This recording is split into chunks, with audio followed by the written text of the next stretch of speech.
बिल्कुल नजदीक आ गया है, लगभग नजर आ रही है कहाँ जमीन पे है। चुनाव जीतेंगे हम। जनता तो मुद्दों पे बहुत आक्रोश में है जनता। सारे एमएलए, सारे एमपी, मेयर, सारे पार्षद, उत्तर प्रदेश में गवर्नमेंट, दिल्ली में गवर्नमेंट, विधान परिषद सदस्य, जिला पंचायत अध्यक्ष, राज्यसभा का मेंबर, सारे एक ही पार्टी के। काम हुआ नहीं कुछ भी। लोगों में आक्रोश है। महंगी शिक्षा है, महंगा इलाज है, अस्पताल में और शिक्षा में सारी अमलदारी आम आदमी की, और भेदभाव, विकास में भेदभाव है। काम कुछ हुआ ही नहीं कहीं भी। जो भी कुछ किया है गाजियाबाद में प्राइवेट डेवलपर ने किया, उसके कारण जो हाई राइज बिल्डिंग दिखाई दे रही है, उसके कारण और सिटी नजर आ रहा। नहीं तो गड्ढे हैं, 95% सड़क बनी नहीं है।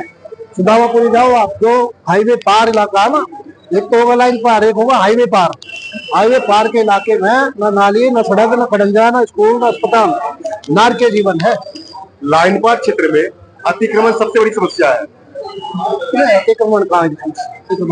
अतिक्रमण समस्या लाइन पार क्षेत्रों में जैसे ट्रैफिक जाम होती है, वो अतिक्रमण की वजह से ही हो रही है। इसके बारे में आपका क्या? ट्रैफिक जाम होता है उसकी वजह से, जो इन्होंने दिल्ली मेरठ एक्सप्रेस वे बनाया। जी हाँ। वो जो एनएचआई के में जो इंजीनियर बैठे हैं, उनको इतनी समझ ही नहीं है कि भाई ये किस तरह से जो बनना चाहिए, वो एलिवेटेड बनना चाहिए था। हाँ। वो जिस तरह से बना है, उससे उस तरफ के लोगों को, जो हाईवे पार है, उस तरफ के लोगों को लाइन पार आने में आप समझो कि अंडरपास से निकलना पड़ता है। वहां नीचे मिलती है पुलिस, वो जो खत चलान काटती है, 2000 रुपए से कम का चलान नहीं है। तो जिंदगी झंड कर दी लोगों की। स्वास्थ्य की सुविधाएं का अभाव है पूरी तरह।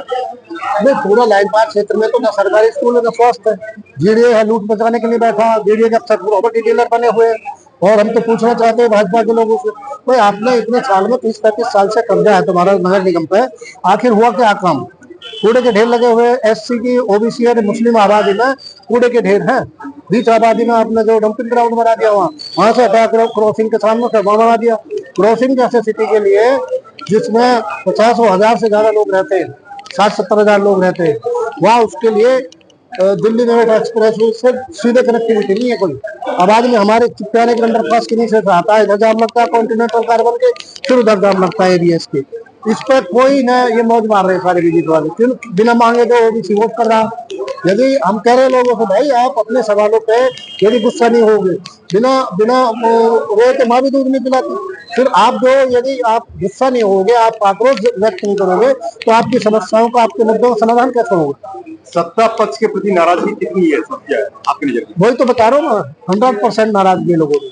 लोग वोट नहीं करना चाहते, लोग वोट नहीं देना चाहते। और ये नाराजगी थी लोकसभा के चुनाव में। लोकसभा के चुनाव में जो कांग्रेस की प्रत्याशी थी, उसको लोगों ने बिना मांगे अपनी तरफ से अपनी तरफ से वो की कन्वेंसिंग, हाँ, और तब उनको वोट दिया।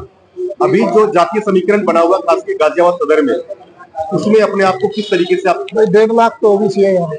जी हाँ, 1.5 लाख ओबीसी है। हाँ, और 1.25 लाख के करीब एससी है। 1 लाख प्लस मुस्लिम है।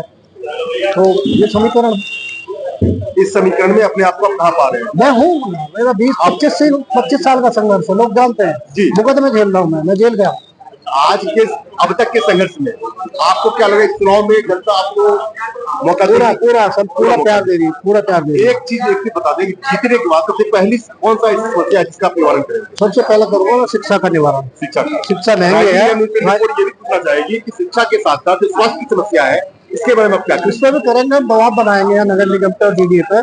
जीडीए का नाम ही गाजियाबाद विकास प्राधिकरण है, तो हम दबाव बनाएंगे कि भाई आप जो है विकास करो। विकास का मतलब हो सड़क बनाओ, स्कूल बनाओ, अस्पताल बनाओ, रोजगार का सृजन करो। हम पूरा दबाव बनाएंगे कि आप ये प्रॉपर्टी डीलिंग का काम छोड़ो। आप जो प्लॉटिंग करते हुए, आप फिर जो अवैध निर्माण बताएगा, सुप्रीम कोर्ट की भी टिप्पणी आ गई है।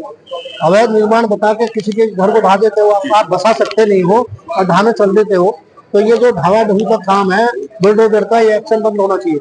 ये किसी का घर ढाना अच्छी बात नहीं है। एक सवाल तो देखिए, एक बात और है, शिक्षा का जो व्यवसायीकरण हुआ है, शिक्षा की वजह से बच्चों को कई तरह से शोषण भी बच्चों का हो रहा है और पेरेंट्स का भी शोषण हो रहा है। इसके बारे में कोई भी पार्टी, कोई भी नेता आगे बढ़ के कुछ कर नहीं रहा। बोलता तो सभी है, मैं गाजियाबाद पेरेंट एसोसिएशन का पैटर्न हो।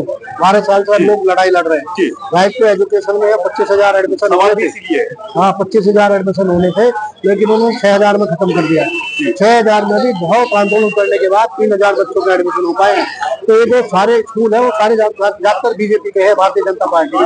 तो ये लोग तो यहाँ किसी की मदद करने के बजाय, किसी को सहयोग करने के बजाय, सहूलियत देने के बजाय और उल्टा लोगों का शोषण कर रहे हैं पेरेंट्स का। और सच तो ये है, जब मैं गाजियाबाद में जो राजनीति तिजोरी में कैद हो गई है, बड़े बड़े अमीरजादे, बड़े बड़े उद्योगपति राजनीति में कब्जा करके बैठ गए।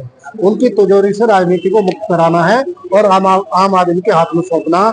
और साथ ही जो छोटे बच्चे हैं, हर माँ बाप का सपना होता है उसका बच्चा पढ़ लिख के ऊंचे से ऊंचे ओहदे पे पहुंचे।